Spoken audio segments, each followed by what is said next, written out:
Hello everyone, कैसे हो आप सब लोग। आपके लिए लेकर आया हूँ नेक्स्ट वीडियो, जो कि हमारी सीरीज चल रही है जिसमें हम 12th क्लास का टर्म 1 का सिलेबस पूरा कर रहे हैं। इसमें हमारा जो सेकंड चैप्टर है वहाँ से चीज़ें शुरू हुई थी, मतलब सेक्सुअल रिप्रोडक्शन इन एंजियोस्पर्म वहाँ से शुरू हुआ है। तो उसमें हमने पहले 2 पार्ट हमने कवर कर लिए हैं, जिसका लिंक आपको डिस्क्रिप्शन में मिल जाएगा। प्लेलिस्ट में वो है, प्लेलिस्ट का लिंक मैं डाल दूंगा, वहाँ पर जाकर के आपको सीरीज वाइज चीज़ें देखने को मिल जाएंगी। अगर आपको एनसीईआरटी पढ़नी हो हमारे साथ तो उसका डिस्क्रिप्शन में आपको लिंक मिल जाएगा, वहाँ पर जाकर देख लेना। तो करते हैं शुरू आज की वीडियो को, जिसमें हम देखेंगे पिस्टिल वाला पार्ट, मेगास्पोरेंजियम, मेगास्पोरोजेनेसिस, एम्ब्रियोसैक, इसको हम खत्म करने वाले हैं। तो करते हैं शुरू। देखिए जी, पहला पॉइंट हमारा है पिस्टिल। तो सबसे पहले आपको पता होना चाहिए कि फ्लावर जो होता है हमारा वो एक रिप्रोडक्टिव पार्ट होता है, जिसमें हमने पढ़ा था कि 2 चीज़ें होती हैं। मेन जो है वो 2 चीज़ें हैं, एक आपका जो है स्टैमन वाला पार्ट है, दूसरा हमारा पिस्टिल वाला पार्ट है। जिसमें कि आप पिस्टिल वाले पार्ट में, या फिर आप इसको कार्पल बोल सकते हैं, इसमें आप देखते हैं कि एक स्ट्रक्चर होती है जिसमें कि 3 चीज़ें मिलती हैं। मेन जो होती है, सबसे नीचे का जो फूला हुआ पार्ट होता है उसे आप ओवरी कहते हैं। उसके ऊपर एक स्टॉक जैसे स्ट्रक्चर होती है, उसको हम स्टाइल बोलते हैं, और सबसे ऊपर का जो पार्ट होता है उसे हम स्टिग्मा बोलते हैं। तो ये आपका एक कार्पल है। एक कार्पल आपका, अगर आपके बहुत सारे कार्पल हैं, या फिर जो कार्पल का जो वर्ड होता है टिपिकल फ्लावर के अंदर कार्पल का जो ग्रुप होता है, उसको आप मिला जुला करके गायनीशियम बोल सकते हो। तो फीमेल रिप्रोडक्टिव पार्ट जो है आपका एंजियोस्पर्मिक प्लांट का, फ्लावर का, वो आपका गायनीशियम होता है, जिसकी यूनिट आपकी कार्पेल होती है। तो कार्पेल में अगर आप जाओगे तो कार्पेल में आपको एक नीचे का बल्जेस पार्ट मिलेगा जिसे आप ओव्यूल कहते हो। उसके ऊपर आपको स्टाइल मिलेगी, सबसे ऊपर की तरफ आपको स्टिग्मा मिलता है, जो ये मिलकर के आपके कार्पल बनाते हैं। तो मोनोकार्पलरी कंडीशन भी हो सकती है, मल्टी कार्पलरी कंडीशन भी हो सकती है, वो अलग बात है। फिर आप देख रहे हो यहाँ पर एक वर्ड लिखा हुआ है ओव्यूल। तो ये ओव्यूल आपका इस ओवरी के अंदर पाया जाता है, दैट इज द मेगास्पोरेंजियम। जैसे आपने पीछे एंथर में आपने देखा था कि टिपिकल एंथर जो होता है वहाँ आपको 4 माइक्रोस्पोरेंजियम मिलती हैं, इसी तरह यहाँ पर आपको एक अंदर इसके स्पोरेंजियम मिलेंगी, जिनको आप मेगास्पोरेंजियम बोलते हो, उनको हम ओव्यूल भी बोलते हैं यहाँ पर। एक दूसरी बात मैं आपको बता दूं कि एक ये आपका जो पिस्टिल वाला पार्ट है, कार्पल वाला पार्ट है, इसको आप मेगास्पोरोफिल भी बोल सकते हो, ओवरी को। तो लोअर प्लांट जहाँ थे आपके टेरिडोफाइटा वगैरह, वहाँ पर आपने देखा होगा, वहाँ पर हम स्पोरोफिल बोलते हैं। तो ये भी आपका क्या है, मेगास्पोरोफिल है। तो मेगास्पोरोफिल के अंदर जो होती हैं वो आपकी मेगास्पोरेंजियम होती है। तो इसलिए आपका जो ओव्यूल है वो एक मेगास्पोरेंजियम है। तो बहुत सारे ओव्यूल भी हो सकते हैं, सिंगल ओव्यूल भी हो सकता है, ये भी डिपेंड करता है सिंगल ओव्यूल है कि बहुत सारे ओव्यूल हैं, अलग अलग बात है। तो चलिए करते हैं शुरू। यहीं पर बेसिक्स हैं तो हमें बेसिक ही सीखने हैं। तो यहाँ लिखा है कि gynoecium represent the female reproductive part of the flower. तो गायनीशियम जो होता है वो चौथे नंबर का वर्ड होता है, चौथे नंबर का घेरा होता है फ्लावर के अंदर। जो टिपिकल 4 वर्ड होते हैं, कैलिक्स, कोरोला, एंड्रोशियम, गायनीशियम, उनमें से एक है। और लिखा है it consist of single pistil. ऐसा भी हो सकता है उसके अंदर मोनोकार्पलरी कंडीशन हो, और ऐसा भी हो सकता है मल्टी कार्पलरी कंडीशन हो। मल्टी कार्पलरी में फिर आप जाओगे तो आपको ये फ्यूज मिल सकते हैं कार्पल, तब आप उसको सिन कार्पस बोलते हो। फ्री मिल सकते हैं तो आप उसको एपोकार्पस कंडीशन बोलते हो। तो यहाँ लिखा है कि पिस्टिल में be fused together, that is syncarpous, और may be free, that is apocarpous. तो वहाँ पर आप एनसीईआरटी में देखोगे तो आपको कुछ एक फोटोज मिलेंगे, ऊपर की तरफ आपका एनसीईआरटी में कुछ फोटो बने हुए, वहाँ पे आपके कुछ एग्जांपल दिए हुए हैं। जैसे वहाँ पर आपका हिबिस्कस रोजा साइनेंसिस दिया है, गुड़हल दिया है, वो सिनकार्पस ओवरी शो करता है। वहाँ आपका पेपावर दिया है, अफीम का दिया है, तो वो भी आपका सिनकार्पस शो करता है। आपका वहाँ माइकेलिया का एग्जाम्पल दिया है तो वो आपका एपोकार्पस शो करता है। वहाँ से आपको वो तीनों एग्जाम्पल लर्न करने होंगे। पूछा जाता है एपोकार्पस का एग्जाम्पल, सिनकार्पस का एग्जाम्पल, वहीं से पूछते हैं, वो ध्यान रखना। नेक्स्ट है जी, पिस्टिल कंसिस्ट ऑफ 3 पार्ट होते हैं पिस्टिल के आपके। Number 1 the stigma. सवाल है स्टिग्मा का काम क्या होता है। तो आपका जो पॉलन ग्रेन होता है, जब वो किसी भी एजेंसी के द्वारा आपका पहुंचता है, उड़ता हुआ या किसी एनिमल या किसी इंसेक्ट के द्वारा आएगा, तो वो आपका स्टिग्मा पर आकर के लैंड करता होता है। तो this is the landing platform. यहाँ पर आकर के आपका जो पॉलन ग्रेन है उसको थोड़ा सा खाने पीने को मिलता है, नरिशमेंट मिलता है, शुगरी सब्सटेंस मिलते हैं, शुगर मिलती है, उनको एब्जॉर्ब करता है और जर्मिनेट करता है। जर्मिनेट करने का मतलब है कि वो आपका यहाँ पर पोलन ट्यूब बनाएगा, ये हम आगे चलकर भी देखेंगे। यहाँ लिखा है कि स्टिग्मा लैंडिंग प्लेटफॉर्म है, स्टाइल सिलेंडर पार्ट होता है, ओवरी नीचे का फूला हुआ पार्ट होता है, ओवेरियन कैविटी का आप लोक्यूल बोलते हो, और लोक्यूल के अंदर आपके बहुत सारे ओव्यूल होते हैं, और सिंगल ओव्यूल भी हो सकता है, ये अलग बात है, कहीं पर सिंगल है, कहीं पर बहुत सारे ओव्यूल होते हैं। ठीक है, चलिए नेक्स्ट देखते हैं। नेक्स्ट है जी, arising from the placenta. Are the megasporangia commonly called as ovule. तो जैसे मैंने आपको बताया है कि भाई मान लो ये आपका नीचे वाला पार्ट है, ओवरी फूला हुआ पार्ट है, तो इसमें एक पॉइंट है, मान लो ये एक पॉइंट है और यहाँ पर आपके ओव्यूल लगा हुआ है इस तरह से, मान लीजिए एक ओव्यूल लगा हुआ है आपका यहाँ पर। तो ओव्यूल आपकी ओवरी में जिस जगह पर लगा रहता है उस जगह को हम प्लेसेंटा कहते हैं, ये ध्यान रखना।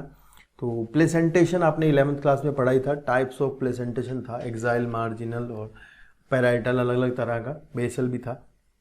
तो यहाँ पर आपको बस एग्जांपल ये लर्न करने हैं कि कहीं कहीं पर आपका सिंगल ओव्यूल है, जैसे कि वीट में, गेहूं में, धान में, पैडी में, मैंगो में, इनमें एक ओव्यूल है। मैनी पपाया में आपने बहुत सारे सीड्स देखे होंगे, क्योंकि ओव्यूल जो है वो भी भविष्य में जा कर के आपका सीड बनने वाला है। तो इसलिए आप ध्यान रखना कि पपाया जो है उसमें मल्टीपल सीड्स होते हैं, वाटरमेलन में भी होते हैं, ऑर्किड्स में भी बहुत सारे टिनी सीड्स मिलते हैं। तो ये सवाल है, एग्जाम्पल आ सकता है, यहाँ से पूछ सकते हैं इनमें से किस में मल्टीपल सीड्स या मल्टीपल ओव्यूल पाए जाते हैं, ठीक है ना। चलिए नेक्स्ट देखते हैं। नेक्स्ट है जी मेगास्पोरेंजियम यानी ओव्यूल। इसके बारे में आपको थोड़ा सा ध्यान से चीज़ों को जानना होगा, समझना होगा। पहले आप एक चीज़ समझ लीजिए, देखिए ऐसा है कि आपका जो है कि ये मान लीजिए आपका एक ओव्यूल है। मैं एक सीधा सादा ओव्यूल बनाने की कोशिश करता हूँ, उसी से आप समझोगे। जो एक सीधा ओव्यूल होता है वो आपका ऑर्थोट्रोपस टाइप का ओव्यूल कहलाता है, ऑर्थोट्रोपस। ऐसा ओव्यूल आपको एंजियोस्पर्म में कहीं कहीं देखने को मिलेगा, जिम्नोस्पर्म में ज़्यादातर ऐसा ओव्यूल होता है। ऑर्थोट्रोपस यानी लीनियर, सीधा ओव्यूल। इसमें ऐसा होता है कि ये जो आपका ओव्यूल है वो इस तरह का होगा। मान लीजिए ये इसका इस तरह का रहता है, तो जिसमें कि आप देख सकते हो कि ये नीचे वाली जो स्टॉक है ये ओव्यूल की, ये जो प्लेसेंटा से लगी हुई होगी ओवरी के अंदर, इसको हम बोलते हैं फ्यूनिकल। ये आपकी फ्यूनिकल है। इसके ऊपर जाओगे तो ये इसका बेस होता है, ओव्यूल का आधार होता है, जिसे आप चेलेजा कहते हो। मेन पॉइंट आपका यही है जो आपको दिमाग में रखना है कि ओव्यूल का जो आधार होता है वो चेलेजा होता है ये। और सबसे ऊपर की तरफ आपका माइक्रोपाइल होता है, यानी कि जो उसका पोर है, माउथ है, जहाँ से वो गैसेस एक्सचेंज वगैरह भी करता है, वो माइक्रोपाइल है। तो यार अगर भाई मान लो माइक्रोपाइल, चेलेजा और फ्यूनिकल तीनों आपके सीधी लाइन में होते हैं, इस तरह से अगर मान लो है, तो हम इस ओव्यूल को ऑर्थोट्रोपस बोलते हैं। तो इसमें आपको एक चीज़ दिमाग में डालनी है। मैंने क्यों बताया आपको ये इसलिए बताया मैंने आपको क्योंकि यार ये जो है ये टिप है, इसको आपको ध्यान रखना है। Micropyle is the tip of the ovule. आपको ध्यान रखना है चेलेजा is the base of the ovule. किसी का हमें काम है, इससे में मतलब है बीच वाली जो बॉडी होती है इसकी, इसको हम न्यूसेलस बोलते हैं, और ये पूरा इसका फर्टाइल पार्ट होता है, दैट इज डिप्लॉयड। डिप्लॉयड मतलब 2n और फर्टाइल पार्ट होता है। ओव्यूल के ऊपर आपको यहाँ पर कवरिंग्स मिलेंगी जो कि आपकी यूनिटैग्मिक और बायोटैग्मिक दो तरह का हो सकता है। मतलब आपको एक कवरिंग मिलती है तो यूनिटैग्मिक बोलोगे, दो कवरिंग है तो बायोटैग्मिक बोलते हैं। तो ऐसा एनसीईआरटी बता नहीं रही है कुछ भी। तो फिर आपको मैं जो बताना चाह रहा हूँ ये सीधा ओव्यूल है। फिर आप जो आपकी किताब में जो ओव्यूल बना है वो आपका अपने एक्सिस पर 180 डिग्री टर्न्ड होकर के ओव्यूल बना हुआ है, 180 डिग्री टर्न। तो वही 180 डिग्री टर्न वाला जो ओव्यूल है इसको हम बोलते हैं एनाट्रोपस ओव्यूल। इसमें होता क्या है, एनाट्रोपस ओव्यूल में जो बॉडी एक्सिस होती है इसकी, वो बॉडी जो होती है वो मान लीजिए ये इसकी बॉडी है। तो बॉडी क्या होती है, वो अपने एक्सिस पर कुछ इस तरह से मान लीजिए 180 डिग्री तक टर्न हो जाती है, 180 डिग्री घूम जाती है, ठीक है। तो ये हमारी फ्यूनिकल है। इस वजह से ये हो जाता है कि जो फ्यूनिकल है आपकी, फ्यूनिकल आपकी माइक्रोपाइल, ये देखो फ्यूनिकल और माइक्रोपाइल साथ साथ हैं, और जबकि चेलेजा जो है वो आपका यहाँ पर आपको दिखाई दे रहा होगा ऊपर की साइड पे, ये चेलेजा है यहाँ पर। जबकि आपको ध्यान रखना है, दिमाग में रखना है हमेशा के लिए कि चेलेजा is the base of the ovule. चेलेजा जो है वो ओव्यूल का बेस है, ना कि जो है ऊपर है। तो ये अभी आपका जो ओव्यूल है, क्योंकि ये 180 डिग्री घुमा हुआ है, रेसुपिनेट ओव्यूल इसको बोलते हैं, एनाट्रोपस ओव्यूल इसको बोलते हैं। इसमें अगर कई बार आपके पेपर में ऐसे लिखा हुआ आ सकता है कि when the micropyle and the funicle lying together, जब एक साथ होते हैं तब आपका जो ओव्यूल कौन सा होता है, तब आप बताओगे कि भाई ओव्यूल जो है वो एनाट्रोपस टाइप का ओव्यूल है। इसमें भी वही बात है कि न्यूसेलस है, बीच में ये फर्टाइल पार्ट है, और ये इसके इंटैग्यूमेंट्स हैं, इसकी कवरिंग्स होती हैं। जो इंटैग्यूमेंट जो आपके ओव्यूल की कवरिंग होती हैं, यही बाद में भविष्य में जाकर के सीड की कवरिंग बनेगी, जब ये सीड में कन्वर्ट होगा ओव्यूल। फर्टिलाइजेशन के बाद ओव्यूल यानी मेगास्पोरेंजियम जो आपकी है वही आपकी सीड में कन्वर्ट हो जाएगी, और ये जो आपका ओव्यूल है ये आपका फाइनली क्या बन जाएगा, सीड बन जाएगा, ठीक है। और ये इंटेगुमेंट की जो कवरिंग है ये आपकी सीड की कवरिंग बन जाएगी बाद में, ठीक है। तो उस पर हम बाद में बात करेंगे। तो अभी के लिए आप एनाट्रोपस ओव्यूल को अच्छे से जान लें, ये चलेजा बेस है ये दिमाग में डाल लें, और माइक्रोपाइल टिप है ये बहुत अच्छे से डाल लें। फर्टाइल पार्ट जो है इसको न्यूसेलस कहते हैं, न्यूसेलस डिप्लॉयड होता है, ये आप जान के रखें बिल्कुल अच्छे से। चलिए देखते हैं वहाँ क्या है आपकी किताब में। तो भाई देखिए ऐसा है, ये एक ओव्यूल मैंने बना रखा है, यहाँ पर के डायग्राम है जिसमें आपको दिख रहा है कि ये बेस है चलेजा, इसमें आपको दिख रहा होगा रैफे। तो ये रैफे जो है भाई ये एनाट्रोपस ओव्यूल का कैरेक्टरिस्टिक फीचर है, जहाँ पर आपकी फ्यूनिकल जो है वो आपकी ओव्यूल की बॉडी के साथ अच्छे से कनेक्ट होती है। जिस जगह पर मतलब जहाँ पर ओव्यूल की बॉडी के साथ फ्यूनिकल कनेक्ट है वहाँ पर जो रिज बन जाता है एक, उस रिज को हम बोलते हैं रैफे। तो ये पूछते हैं कि रैफे कहाँ मिलता है, आप बता दो कि रैफे जो है वो एनाट्रोपस ओव्यूल में देखने को मिलता है, ऐसा सवाल आता है पेपर में। तो ये आपका जो फ्यूनिकल है इसके अंदर होता क्या है, कभी कभी मान लो ऐसा सवाल आए तो आप बता दोगे कि भाई इसके अंदर जो है वेस्कुलर स्ट्रैंड्स मिलते हैं, जाइलम फ्लोएम वगैरह मिलती हैं, तो वो जो उसमें सप्लाई करने का काम करते हैं। फिर आप ध्यान रखो कि नीचे आपको दिख रहा है न्यूसेलस। न्यूसेलस पर आपको इंपॉर्टेंट बात जो है वो यही ध्यान रखनी है कि ये फर्टाइल पार्ट है इसका, इसमें आपका जो है फर्टिलिटी जो है वो यहीं पर है। हम आगे बात करेंगे कैसे क्या होता है। ये इसके इंटेगुमेंट दिख रहे हैं, दो इंटेगुमेंट हैं, बाईटैगमिक ओव्यूल है। नॉर्मली जो है आपके यहाँ पर जो एंजियोस्पर्म्स है यहाँ बाईटैगमिक ओव्यूल देखने को मिलते हैं। फिर इसके अंदर एक एम्ब्रियो सैक बनी हुई है, इसके बारे में बाद में बात होगी। नीचे आपको दिखेगा माइक्रोपाइल, और यहाँ पर आपको एक जगह मैं बता देता हूँ, ये जो पॉइंट है इसको हम बोलते हैं हाइलम।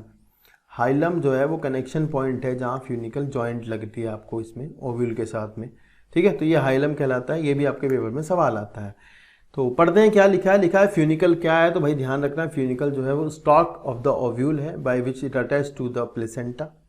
नेक्स्ट है हाइलम। हाइलम का सवाल बहुत बार पेपर में आता है, बार बार आता है। Ovule fuse with the funicle in this region, तो इस जगह पर ओव्यूल जो है वो फ्यूनिकल के साथ में फ्यूज करते हैं। इंटेगुमेंट 1 और 2 प्रोटेक्टिव एनवेलप हो सकते हैं। चलेजा जो है बेसल पार्ट है। मेन पॉइंट यार यही है, आपको जो ध्यान रखना है, चलेजा क्या है, बेस है, आधार है उसका ओव्यूल का। Nucellus enclosed within the integuments is a mass of cell and have abundant reserve food material। अब आपको एक बात बताते हैं, कभी कभी पेपर में अगर लिखा हुआ आता है इंटेगुमेंटेड मेगास्पोरेंजियम को क्या कहते हैं, तो अब ध्यान रखना इंटेगुमेंटेड मेगास्पोरेंजियम को ओव्यूल कहते हैं, ठीक है। तो अगर ये सवाल कभी दिखे इंटेगुमेंटेड मेगास्पोरेंजियम, तब आप कर देना कि ये ओव्यूल है। नेक्स्ट है जी embryo sac. An ovule generally has a single embryo sac form from a megaspore. तो जनरली आपके ओव्यूल के साथ एक सिंगल एम्ब्रियो सैक है जो कि एक मेगास्पोर से बनती है। तो आगे चलकर हम यही देखने वाले हैं, यही समझने वाले हैं कि भाई एक ओव्यूल जो होता है उसके अंदर एम्ब्रियो सैक का डेवलपमेंट कैसे होता है। जैसे कि मैंने पीछे आपको पढ़ाया था एंथर वाले में, आपने देखा था कि भाई एंथर जो होता है उसके अंदर मेगास्पोरेंजियम माइक्रोस्पोरेंजियम थी। माइक्रोस्पोरेंजियम के अंदर आपकी माइक्रोस्पोरोजेनेसिस हुई और माइक्रोस्पोर बने, और माइक्रोस्पोर बनने के बाद माइक्रोस्पोर से आपका डेवलप होकर के पोलन ग्रेन बना, मेल गैमेटोफाइट बना। तो इसी तरह यहाँ भी आपको ध्यान रखना है कि ओव्यूल जो है वो मेगास्पोरेंजियम है, और ओव्यूल मेगास्पोरेंजियम जो होगी उसके अंदर आपका मेगास्पोरोजेनेसिस होगी, और फिर मेगास्पोरोजेनेसिस के बाद जो मेगास्पोर बनेगा फाइनली फिर वो मेगास्पोर आपका कन्वर्ट होकर के फीमेल गैमेटोफाइट बनाएगा डेवलप करके। तो वही हमें सीखना है कैसे क्या होता है। चलिए चलते हैं नेक्स्ट में आप देख सकते हो यहाँ पर एक डायग्राम आपको दिखाई दे रहा होगा। इससे पहले मैं आपको एक चीज़ समझा देता हूँ कि भाई देखिए मान लो ये आपका ओव्यूल है एक सिंपल सा, तो इस ओव्यूल में आप यहाँ जाइए, ये आपका ओव्यूल है। तो इस ओव्यूल में ऐसा है भाई, मान लीजिए ये इसका माइक्रोपाइल है, तो इससे हमें कोई मतलब नहीं है। ओव्यूल में आपको याद रखना है कि नॉर्मल जो एनसीईआरटी वाली बात है वही मैं आपको बता रहा हूँ। नॉर्मल केस में ये होगा कि माइक्रोपाइल की तरफ वाली, ये आपको दिमाग में डाल लेना है, माइक्रोपाइल की ओर वाली एक सेल न्यूसेलस की दूसरी सेल से आकार में बड़ी हो जाती है।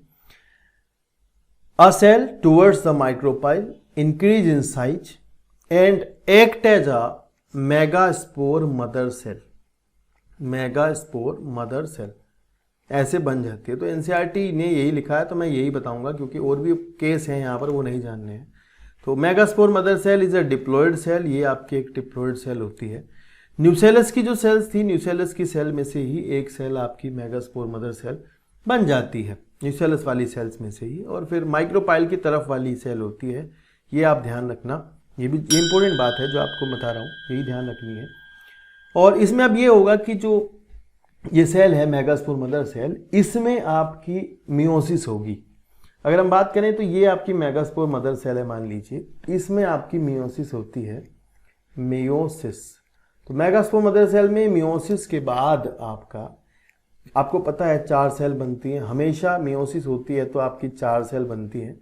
और एक डिप्लॉइड सेल अगर मियोसिस करती है, डिप्लॉइड सेल में मियोसिस होती है, तो उसके बाद बनने वाली जो नई सेल होती हैं वो हैप्लॉइड होती हैं। इसमें आपको एक सवाल पेपर में मिल जाएगा, आपसे पूछेंगे कि लीनियर टेट्राड कहाँ देखने को मिलता है, तब आप ध्यान रखोगे लीनियर टेट्राड आपको फीमेल वाले केस में दिखेगा, जहां पर आपके 4 हैप्लॉइड मेगास्पोर बन जाते हैं। वो 4 हैप्लॉइड मेगास्पोर आपके जो हैं, एक आपकी मेगास्पोर मदर सेल है उसमें डिवीजन के बाद बनते हैं, ठीक है ना बात। तो अब इसमें ये होगा कि 4, मान लीजिए ये आपका, फिर से मैं एक ओव्यूल बना देता हूँ, यहाँ बना लेते हैं इधर। तो मान लीजिए ये आपका ओव्यूल है और इस ओव्यूल के अंदर आपका जो है इंटेगुमेंट्स हैं, और फाइनली यहाँ पर आपके 4 अभी मेगास्पोर बन गए हैं इसके अंदर, ठीक है। हैप्लॉइड मेगास्पोर न्यूसेलस के अंदर बन गए हैं, न्यूसेलस के अंदर ये सब काम चल रहा है। तो वही न्यूसेलस के अंदर बने हुए 4 मेगास्पोर में से 3 मेगास्पोर आपके डीजनरेट हो जाएंगे, ये बात आपको दिमाग में रखनी है। 3 मेगास्पोर वो भी टुवर्ड्स द माइक्रोपाइल, यानी माइक्रोपाइल की तरफ वाले 3 डीजनरेट हो जाएंगे। जो फंक्शनल बचेगा वो आपका चेलाजा की तरफ वाला बचेगा, यही आप याद रखोगे, चेलाजा की तरफ वाला फंक्शनल मेगास्पोर बचेगा, और बाकी जो 3 हैं वो माइक्रोपाइल की तरफ वाले होंगे, वो आपके डीजनरेट कर जाएंगे, ठीक है। और बचेगा फंक्शनल मेगास्पोर, एक सिंगल हैप्लॉइड।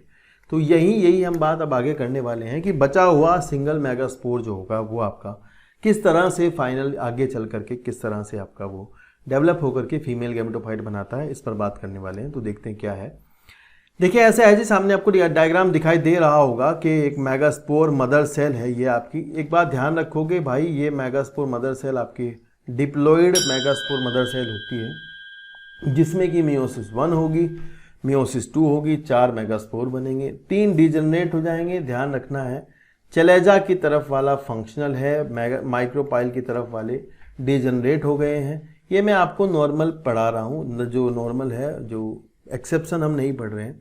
तो एक्सेप्शन में अलग चीज़ होती है, कहीं कहीं होता है कुछ उधर वाले कई बार एक्टिव हो जाते हैं, तो ध्यान रखना चलेजा वाला अभी एक्टिव है। और ये फंक्शनल मेगास्पोर है, सर्वाइविंग मेगास्पोर है, हैप्लॉइड है आपका ये मेगास्पोर। अब आपका हैप्लॉइड मेगास्पोर जो है आगे चल करके फीमेल गैमेटोफाइट बनाएगा, क्योंकि आपको पता ही है कि माइक्रोस्पोर जो थे वो भी आपके फाइनली पोलन ग्रेन बनाते थे और वो मेल गैमेटोफाइट था। तो यहाँ भी ऐसा ही होगा कि मेगास्पोर जो है वो आपका फीमेल गैमेटोफाइट बनाएगा। तो यहाँ लिखा है कि formation of megaspores from the megaspore mother cell is called megasporogenesis. एक वर्ड का डेफिनेशन है, ये याद कर लेना। A single megaspore mother cell in the micropylar region of the nucellus. Micropylar region आप इसको नोट करके रखोगे, ये आपको मिलेगा माइक्रोपाइलर रीजन, इंपॉर्टेंट है, ध्यान रखना। कंटेनिंग डेंस साइटोप्लाज्म यानी प्रोमिनेंट न्यूक्लियस, जिसमें कि आपका डेंस साइटोप्लाज्म होता है और प्रोमिनेंट न्यूक्लियस होता है। MMC undergoes meiotic division. MMC में आपका मेगास्पोर मदर सेल में मियोसिस होती है। मियोसिस के बाद 4 आपके हैप्लॉइड मेगास्पोर बनते हैं और one of the megaspore is functional while the other 3 degenerate, जिनमें से आपका एक फंक्शनल रह जाता है, बाकी के 3 जो है वो डीजनरेट हो जाते हैं। तो 3 आपके मैंने बताया माइक्रोपाइल की तरफ से डीजनरेट हो जाएंगे, बचेगा एक आपका। उससे हम देखते हैं आगे किस तरह से एम्ब्रियो सैक का डेवलपमेंट होता है। चलिए आगे देखते हैं। तो भाई ऐसा है, यहाँ हेडिंग है हमारा डेवलपमेंट ऑफ फीमेल गैमेटोफाइट और एम्ब्रियो सैक। तो ये कैसे होता है डेवलपमेंट, इस पर बात करेंगे। तो सबसे पहले आपको देखना है कि यहाँ लिखा गया है कि only the functional megaspore develop into the female gametophyte. तो एक तो आप याद ध्यान रखना ये बात, मेगास्पोर फीमेल गैमेटोफाइट नहीं होता, मेगास्पोर से डेवलप होकर के फीमेल गैमेटोफाइट बनता है। मेगास्पोर फीमेल गैमेटोफाइट नहीं होता, मेगास्पोर में डिवीजन होकर के फीमेल गैमेटोफाइट बनता है। तो यहाँ आपको कुछ चीज़ें समझनी है, थोड़ा सा मैं समझा देता हूँ, फिर हम आगे चलते हैं, बताते हैं क्या है। देखिए ऐसा है भाई, मान लीजिए ये आपका एक फंक्शनल मेगास्पोर है और फंक्शनल मेगास्पोर आपका जो है ये डिवाइड करेगा, आगे माइटोसिस करेगा, क्योंकि ये हैप्लॉइड सेल है। और ये आपको ध्यान रखना है, सारा कार्यक्रम जो चल रहा है न्यूसेलस के अंदर है सारा काम। कहाँ चल रहा है? न्यूसेलस के अंदर हो रहा है सारा कार्यक्रम। तो इसमें आपका जो ये मेगास्पोर है, मान लीजिए ये आपका साइज में बड़ा हो जाता है और इसके अंदर आपके फ्री न्यूक्लियर डिवीजन हो जाते हैं। फ्री न्यूक्लियर डिवीजन का मतलब है कि भाई इसके अंदर जो न्यूक्लियस था वो माइटोसिस करेगा और पहले वो कैरियोकाइनेसिस करेगा और कैरियोकाइनेसिस करके 2 न्यूक्लियस बना लेगा, जैसे कि आप सामने देख रहे हो। ये 2 न्यूक्लियस जो हैं इसके बाद आपके पोल की तरफ मूव करते हैं, किनारों पर चले जाते हैं यहाँ पर। और इसके बाद अभी आपको ध्यान रखना है यहाँ केवल एक माइटोसिस हुई है, एक बार माइटोसिस हुई है। तो सिंगल माइटोसिस यहाँ हुई है एक बार, 2 न्यूक्लियस बन गए हैं और ये पोल पर चले गए हैं। इनमें फिर से आप माइटोसिस होगी एक बार फिर से। तो माइटोसिस के बाद फिर से आपका जो है इसके अंदर 2 न्यूक्लियस बन जाएंगे, 2 और 2 इधर बन जाएंगे। अब फिर ये कैरियोकाइनेसिस हुई है, फ्री न्यूक्लियर डिवीजन है, अभी भी सेल वॉल नहीं बनी है। एक बार फिर से इसमें माइटोसिस होगी और उसके बाद इसके अंदर आपका जो है 8 न्यूक्लियस बन जाएंगे, टोटल 8। तो 8 न्यूक्लियस, तो 4 इधर होंगे और जो है 4 इधर हो जाएंगे, इस तरह से। फाइनली 3 बार माइटोसिस हुई है, इसको आप दिमाग में जरूर रखना यार। 3 टाइम माइटोसिस हुई है और 1 टाइम मियोसिस हुई है, उसके बाद एम्ब्रियो सैक बन रही है। ये सवाल पेपर में आता है, 1 मियोसिस एंड 3 माइटोसिस लगते हैं एक फीमेल गैमेटोफाइट के डेवलपमेंट में। यहाँ वही है कि 4 आपकी जो है ये न्यूक्लियस बन गए हैं इधर किनारे पर। इनमें से 2 न्यूक्लियस जो है वो आपके पोल पर से सेंटर पे आ जाएंगे इस तरह से और इसके बाद आपका इसमें सेल वॉल बन जाएगी। सेल वॉल बनने से ये होगा कि इस किनारे पर जो आपके 3 न्यूक्लियस थे और दूसरे किनारे पर आपके 3 न्यूक्लियस थे और 2 न्यूक्लियस आपके सेंटर में थे।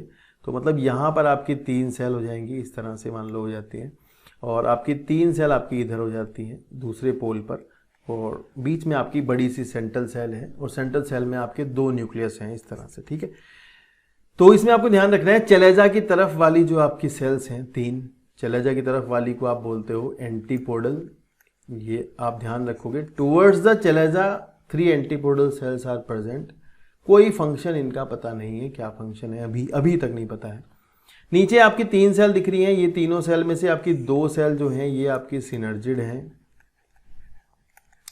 और आपकी जो बीच वाली है ये आपका एग है और ये दोनों मिलकर के आपके 2 सिनर्जिड और 1 एग मिलकर के आपका एग एपैरेटस बनाते हैं। 2 सिनर्जिड और 1 मिलकर के क्या बनाते हैं? 1 एग एपैरेटस बनाते हैं। एग एपैरेटस में आपकी 3 सेल होती हैं, 3 सेल पाई जाती है, ये आप ध्यान रखोगे। और बातें हैं वो बाद में करते हैं। अभी के लिए आप देख सकते हो यहाँ 7 तो सेल हैं, 7 सेल्ड स्ट्रक्चर है ये भाई, 8 इसके अंदर न्यूक्लियस हैं और ये मेगास्पोर से डेवलप हुई है, वो भी single.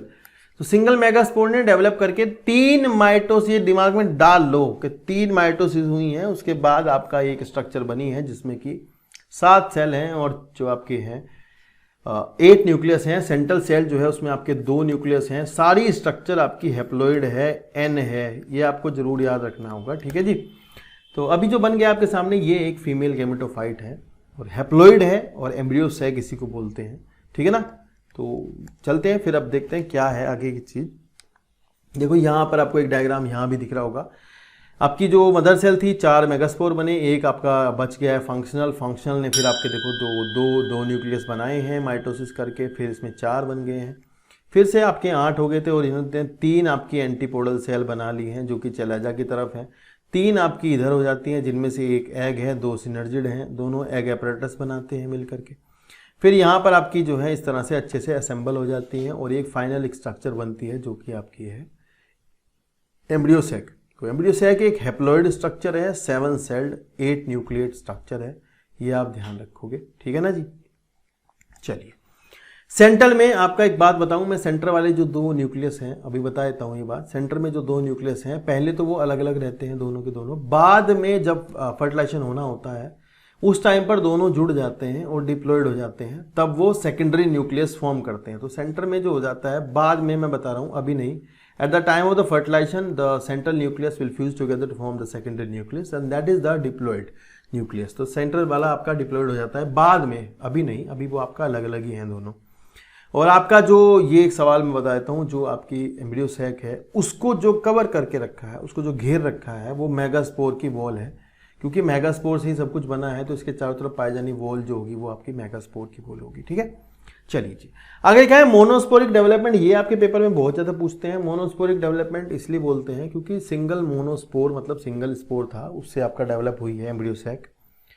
Functional megaspore divide mitotically to form two nuclei which move to the opposite pole of the sac, opposite pole, and two more sequential mitotic nuclear division result in the formation of 4 nucleate and later the 8 nucleate stage of the embryo sac.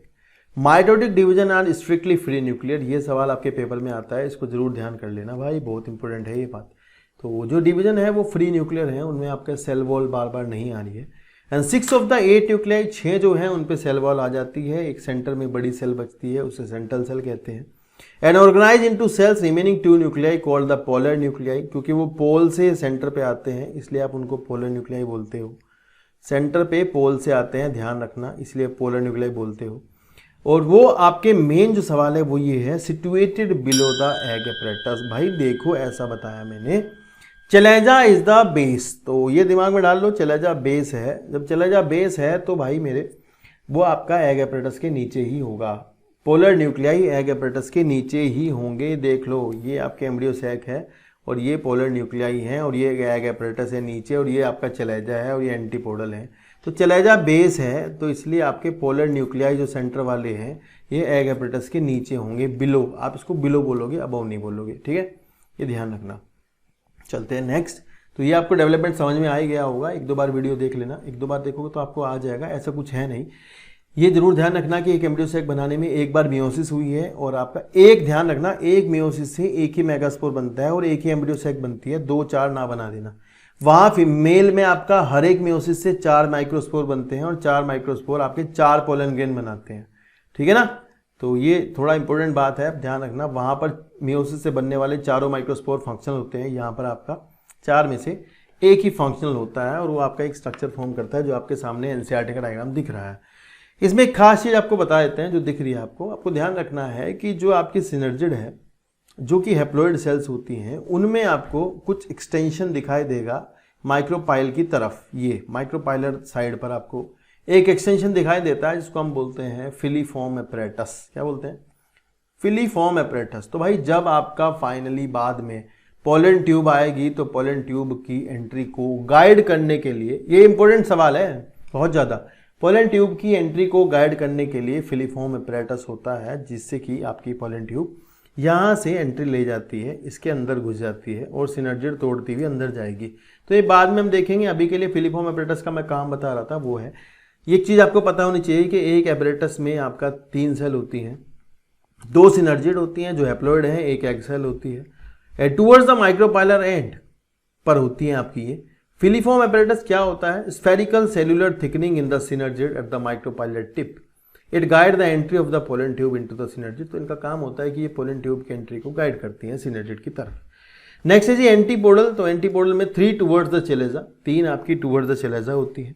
Large central cell जो है वो बीच में होती है, इसमें आपके 2 nuclei present होते हैं। एंड ये टिपिकल एम्ब्रियो सैक है जो कि 7 सेल्ड 8 न्यूक्लिएटेड स्ट्रक्चर होती है। और मोनोस्पोरिक डेवलपमेंट आपने देखा है, कोई आपको कैप्सुला टाइप, पॉलीगोनम टाइप बोलेगा तो भी आप यही करोगे। पॉलीगोनम टाइप डेवलपमेंट कहें तो आप यही बताओगे जो आपको दिया गया है, ठीक है ना। तो ये आज की वीडियो में यहाँ तक था। आगे हम नेक्स्ट हमारा जो पार्ट रहेगा वो रहेगा पॉलिनेशन का। होप सो आपको वीडियो जो है वो अच्छी लगी होगी और पूरी वीडियो देखने के लिए धन्यवाद आपका। लगातार बने रहेगा चैनल के साथ। साथ ही साथ मैं आपको फिर से याद दिलाता हूँ, अगर आपको एनसीईआरटी से पढ़ना है मेरे साथ, एक एक लाइन, एक एक वर्ड, एक एक चीज़, तो आपको डिस्क्रिप्शन में एनसीईआरटी का बायोलॉजी का लिंक मिलेगा, वहाँ पर जाकर के आप एनसीईआरटी भी पढ़ सकते हैं। साथ ही साथ ये वाली वीडियो आप देखते रहिएगा, लगातार आपके पेपर तक ही आएगा। पूरे चैप्टर जेनेटिक्स वाले पार्ट तक हम कवर कराएंगे टर्म 1 में, फिर इसके बाद टर्म 2 स्टार्ट होगा। तो थैंक यू सो मच पूरी वीडियो देखने के लिए। चैनल को सब्सक्राइब कर देना, तो वो कर ही दोगे। अगर आपको रोज रोज चीज़ें मिलती रहेंगी तो आप सब्सक्राइब कर ही दोगे, मुझे पूरा यकीन है। तो मिलते हैं नेक्स्ट वीडियो में कल। तो आज के लिए रहेगा इतना ही। Thank you.